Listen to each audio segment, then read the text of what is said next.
एक छोटे से गांव में रामलाल अपनी माँ और पत्नी सीता के साथ रहता था। परिवार साधारण था, लेकिन माँ के संस्कार और बहू की मेहनत से घर हमेशा खुशहाल बना रहता था। रामलाल खेतों में काम करता था, माँ घर की जिम्मेदारियां संभालती थी और बहू पूरे मन से परिवार की देखभाल करती थी।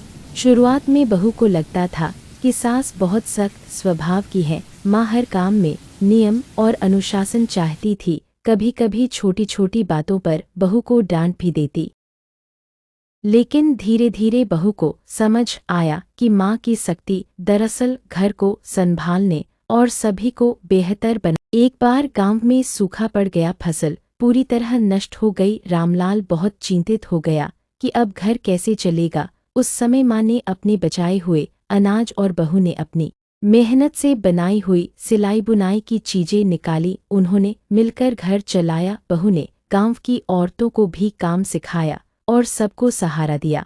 इस कठिन समय ने माँ बेटे और बहू के रिश्तों को और मजबूत कर दिया। माँ ने बहू को बेटी की तरह अपनाया और बहू ने भी माँ का सम्मान करते हुए उन्हें अपनी सच्ची माँ मान लिया। रामलाल को भी गर्व हुआ कि उसका परिवार न केवल एक दूसरे का सहारा है, बल्कि पूरे गांव के लिए प्रेरणा है।